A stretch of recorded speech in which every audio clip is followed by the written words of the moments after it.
Welcome back to The Charismatic Voice.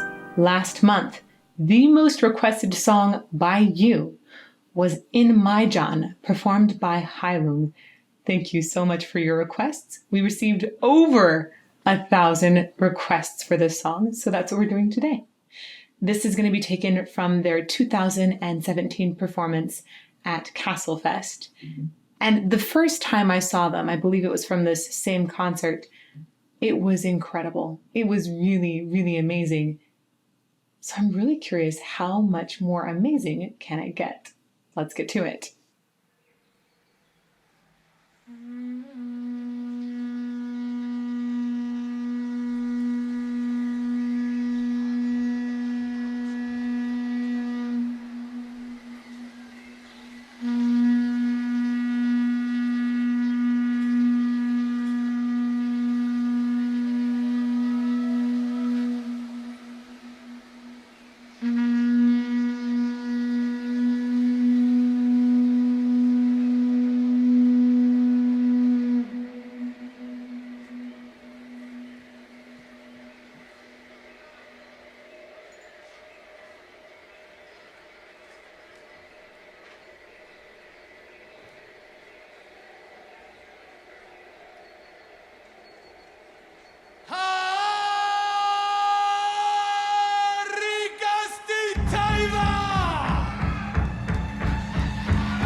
Ooh.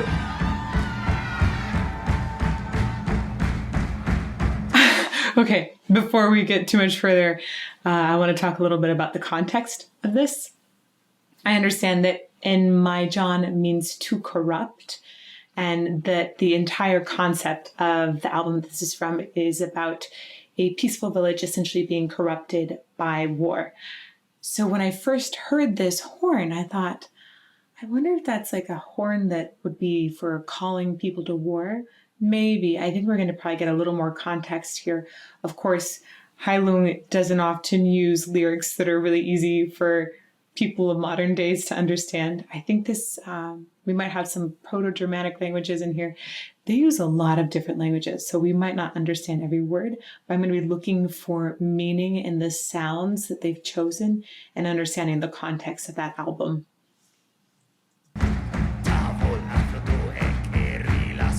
Right, we need to go back.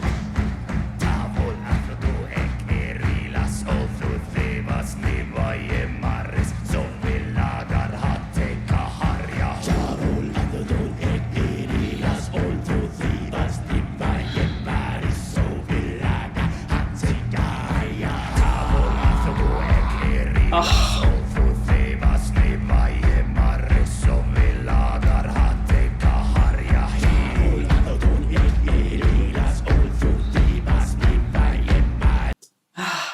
This is really cool. This feels like something dastardly is about to happen. Again, like bottled aggression. It sounds very similar. It reminds me a little bit of The Who. And it sounds like they're using some throat singing techniques for sure, along with just some really cool chanting. The thing that really got me though was actually a drum. So I liked this building up of energy and this sort of this sound that they're making with their voice, definitely using some false folds for a little bit of that growl there, by the way. But then at one point, at first you heard just drums that were a little bit higher pitched, and then there was a bass drum that came in that made you made me start to have a little more angst in my stomach. Before I felt like it was all angst kind of up in your chest, like, ooh, what's about to happen? And then it dropped and you're like, oh, no, this is going to be really cool, probably. Okay, we're going to go back and listen to that bass drum drop. See it up.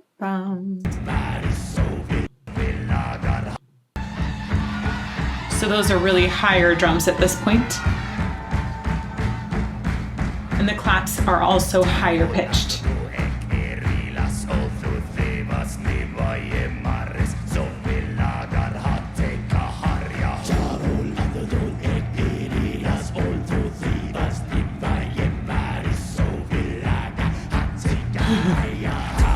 Right there.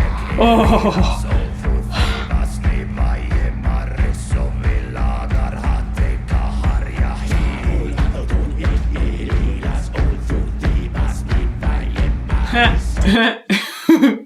Hello, antler mic stand. I love the way that that's just got, it's like got pieces of antler, looks like another thing that's got leather hanging off of it, and then it's got a place to put his mic that's screwed in to the antler. Awesome.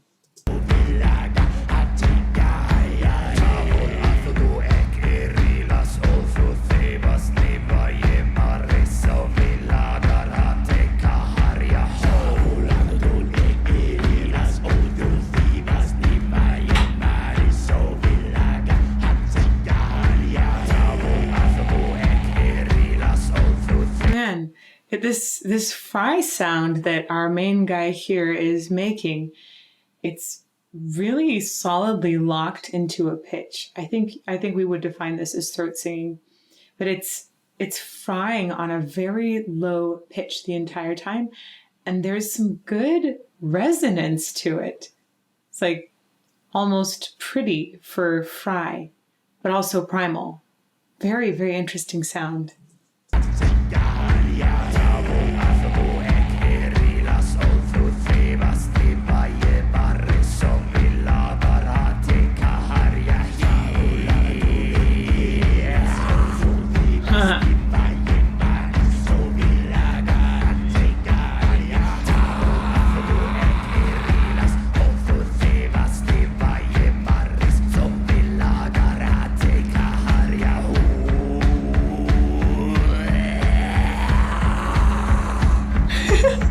This is so cool how they're playing it with a different pitch as they're going through essentially tons of fry.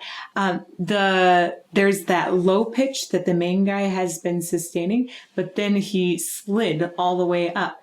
Now, normally when you hear this kind of vocal production, you don't say, oh, that has a really distinct pitch to it.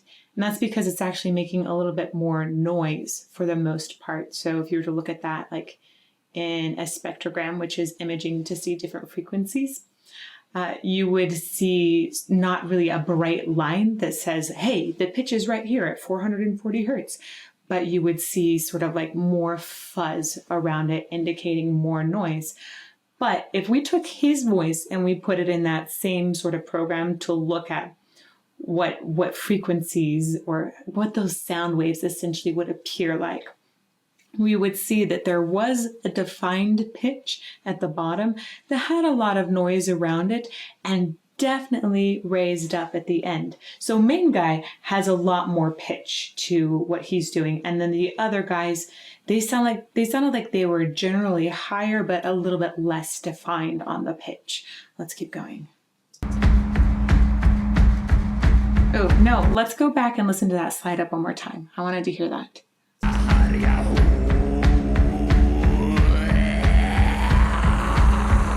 That's cool.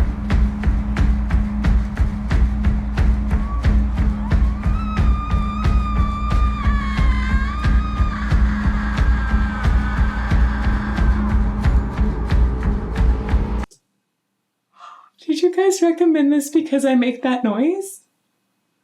Oh my goodness, I have actually not heard another person make this noise before. I call this the banshee. There's an entire video that I have about it. I think it's called The Ugliest Sound in the World and How to Make It. So I'm actually not sure what's happening inside the vocal cords during this.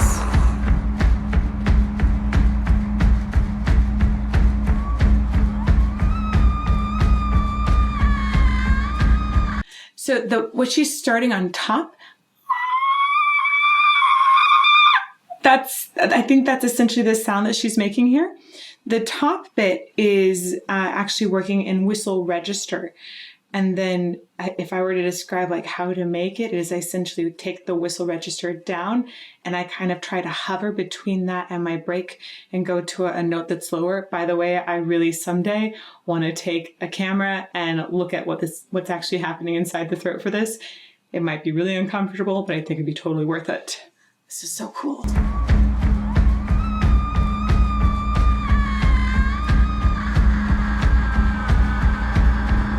Yeah.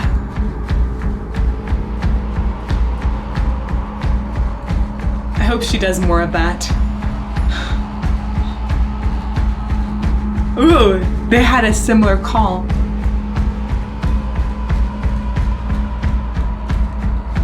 Yeah, this sounds like extremely low usage of not just adding vocal fry to a note, but this would be like your vocal fry register or your pulse register for guys.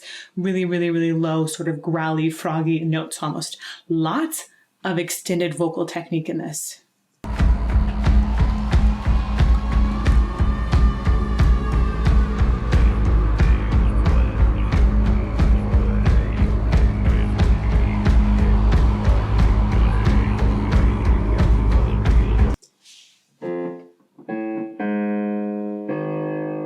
Almost sounds like they're singing an A flat 1 here. Wow, that's really low.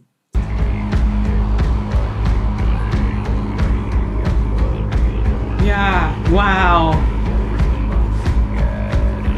With fry in it for sure. Oh God, this is great.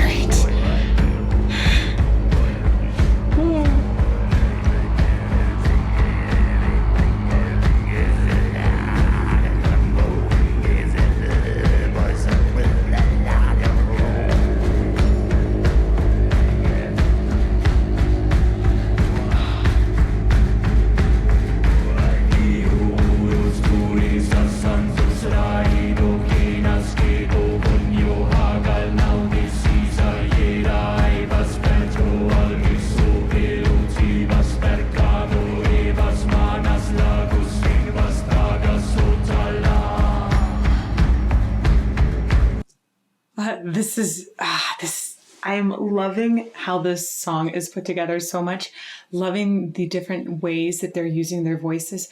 Right here, what they've done is they've started singing together in parallel octaves. So that means essentially that it's the same note, just in a different register. So it's two different A flats essentially. So you'd have A flat 2 and A flat 3 at this point.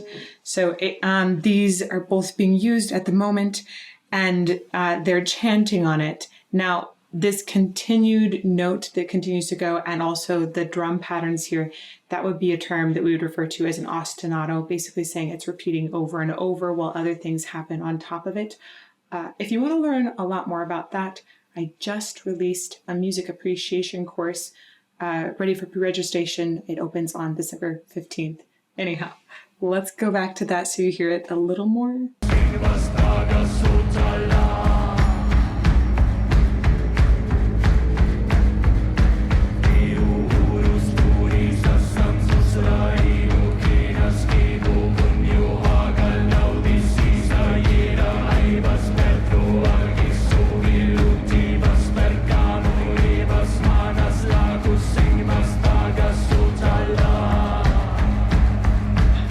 I love the way they're coordinating their sides off. Listen to that moment. Their endings have just a tiny bit of pitch bend at the very end.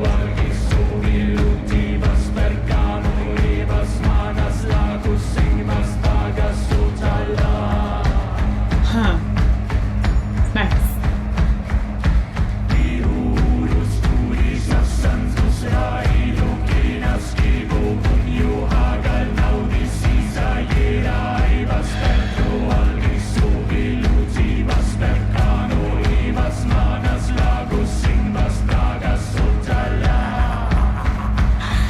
Oh, it's so creepy.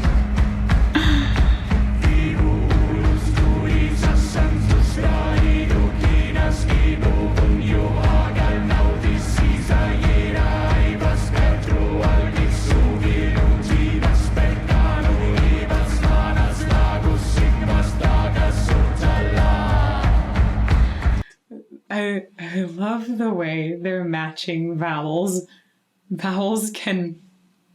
People make their vowels in many different ways, especially across different languages and cultures, even different dialects and accents.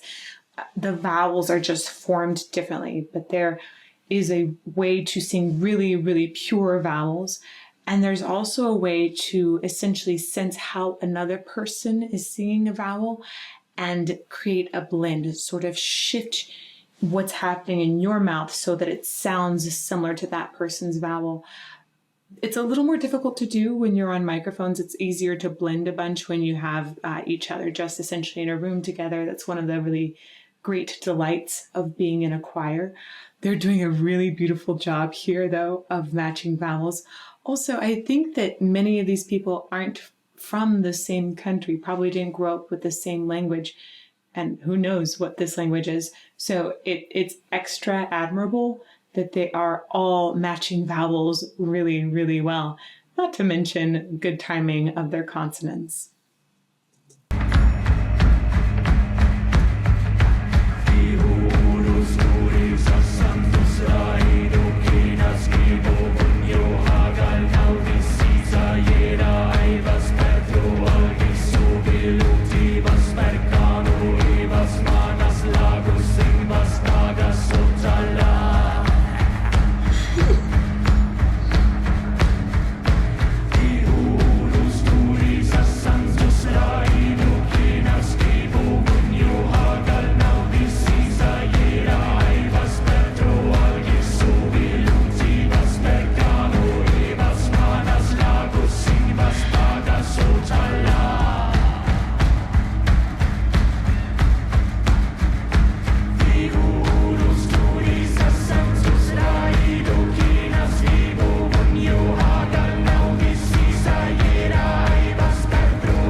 Ooh, there's that really low drone again.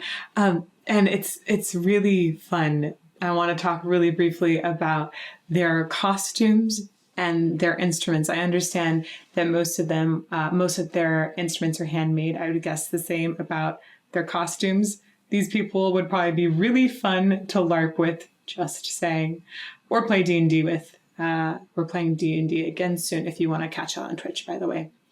I love the different kinds of antlers that we see on stage. I'm not as familiar with hunting, but it's really cool to see that they've essentially chosen different animals' antlers to represent different things. I think it's really interesting to see the middle guy's antlers have an extra hook. It looks like some sort of lightning thing, perhaps on top. And I understand that even like the different skins on the drums are different kinds of leather. So really, truly, this is, I believe, what they refer to as amplified history, the sound of amplified history. I love that. I love that they have made so much of this themselves, and it feels like a really imaginative, but perhaps close capturing of what music would have sounded like in the Bronze Age or the Iron Age.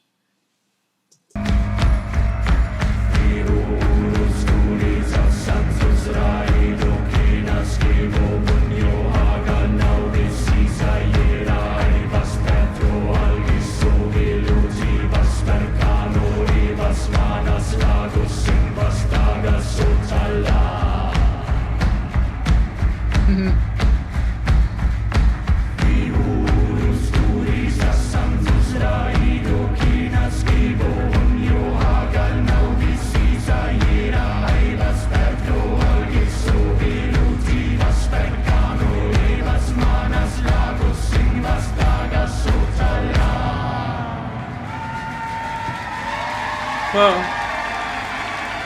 Was that it? I feel like it's gonna go on.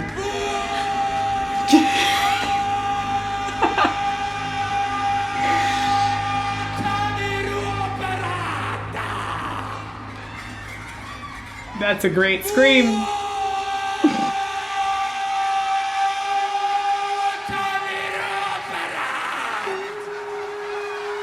Ooh. All of this extra sound in the background, it sounds like demons or something cackling and like doing some sort of mischief in the background. I love that too. His scream has so much commitment in it, and it's also really well produced. You don't hear a lot of tension or like constraint right here to produce it.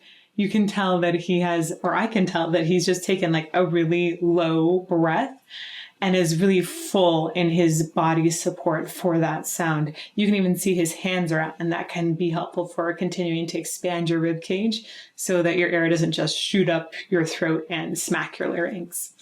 Let's hear, I think this is Maria.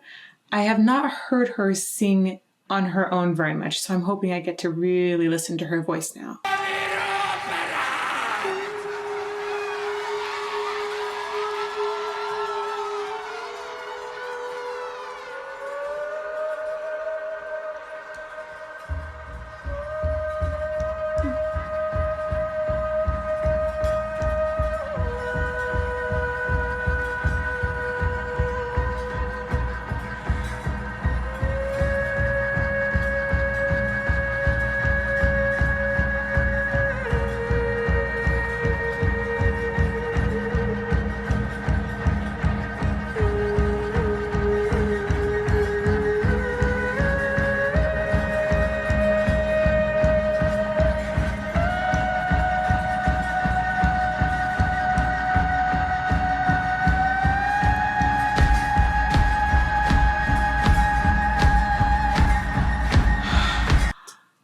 She has such a beautiful sound.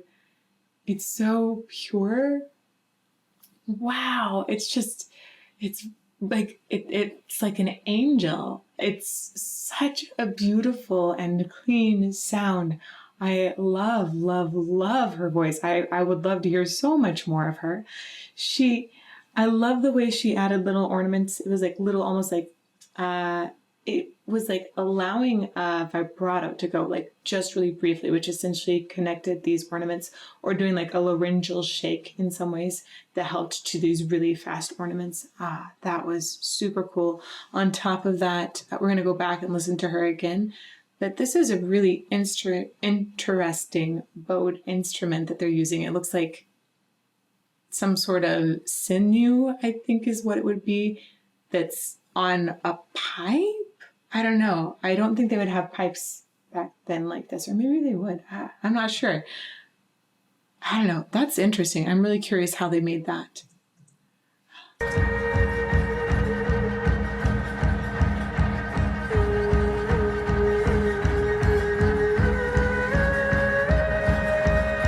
It's haunting.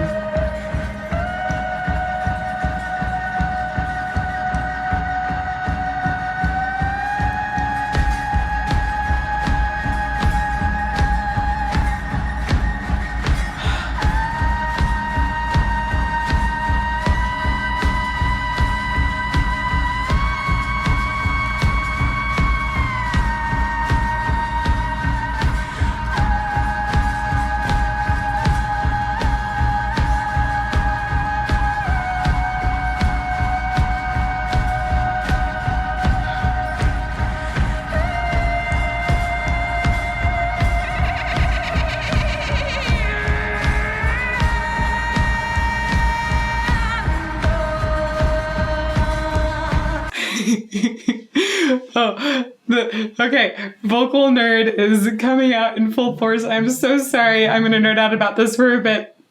I'll try not to be too long on it. I was loving the different vibrato controls she had and the way she was using that to essentially create a small ornament and do a little, just like a little escape to a note above really quickly. And I heard at the end of a really long non-vibrato note, just as it was held really straight, I heard a little bit of vibrato come in. So I thought, okay, she definitely knows how to sing with a nice, calm, even vibrato. But then she did something that really surprised me. And that was she added a different kind of vibrato. It can be called like a bleating vibrato, kind of like a goat bleating, or a hammer vibrato. And that's when it sounded almost like a machine gun at one point. So it was like pow, pow, pow, pow, pow, pow. And then she descended, and she also added a ton of fry on her voice, not fry the register, but fry, adding a different kind of timbre. So let's go back just a little bit, because that was amazing. So much control.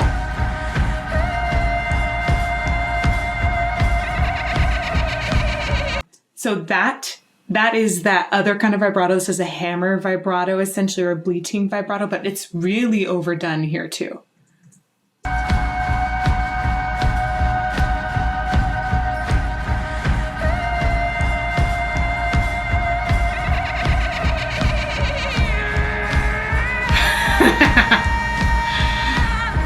Yeah, that little bit of extra growl is great.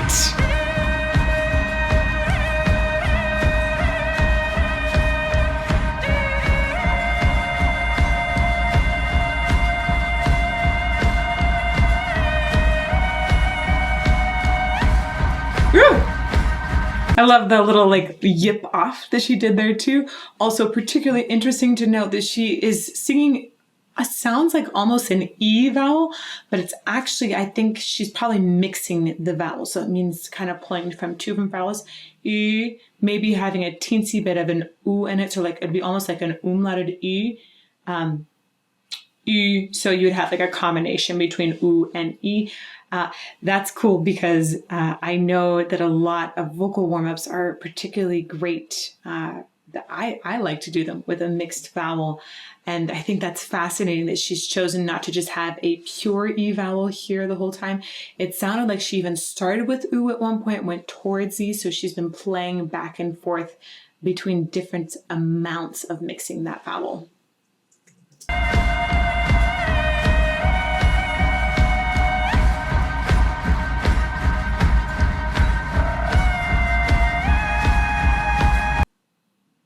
Was that like a tongue trill that went with that? What was that?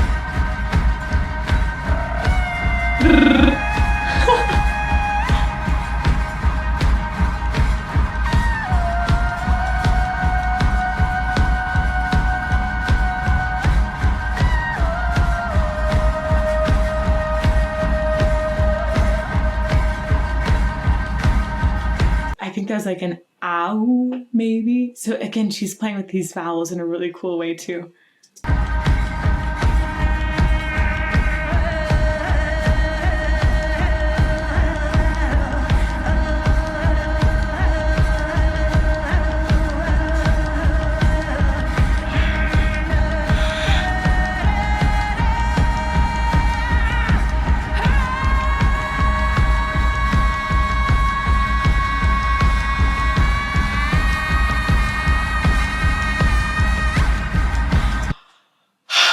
Okay, she's one of my new favorite singers. She's just so creative. She's playing with so many different sounds in really highly unusual ways.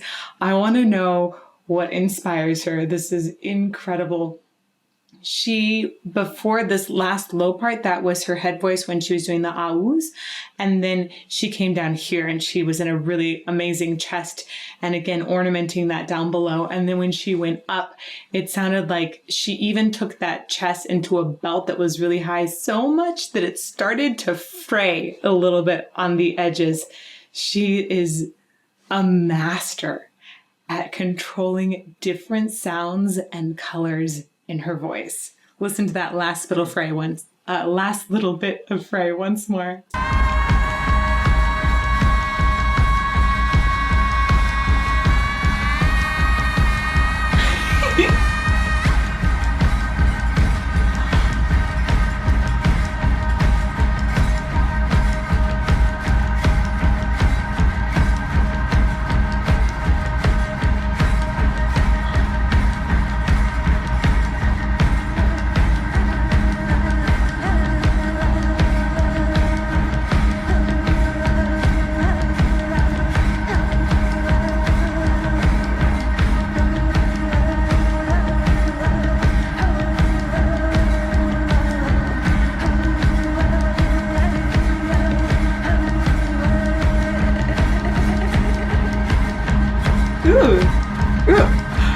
That was, of course, she's doing some like really fun ornaments on the bottom. And then as she started to go up, she started to do really fast glottal attacks. So that kind of feeling, that was cool. It's a little more subtle here. So listen to it again.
is that sound?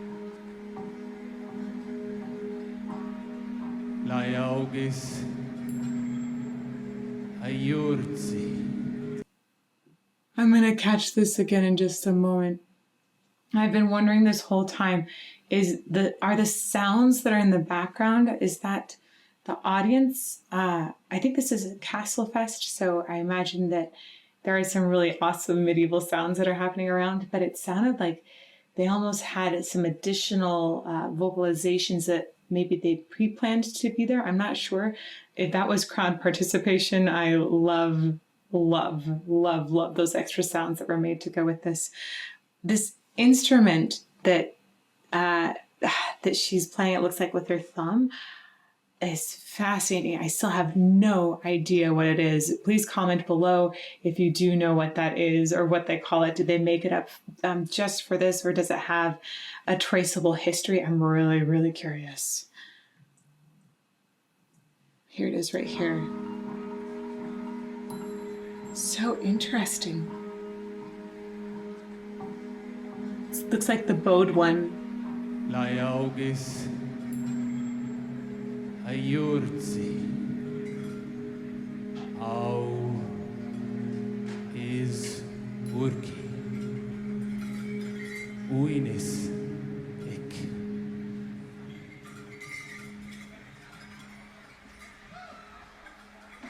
Wow.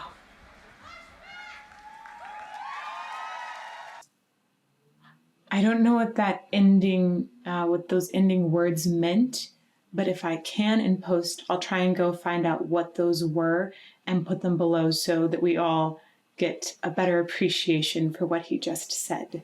That was totally nuts. I feel like, how did so much time go by so quickly?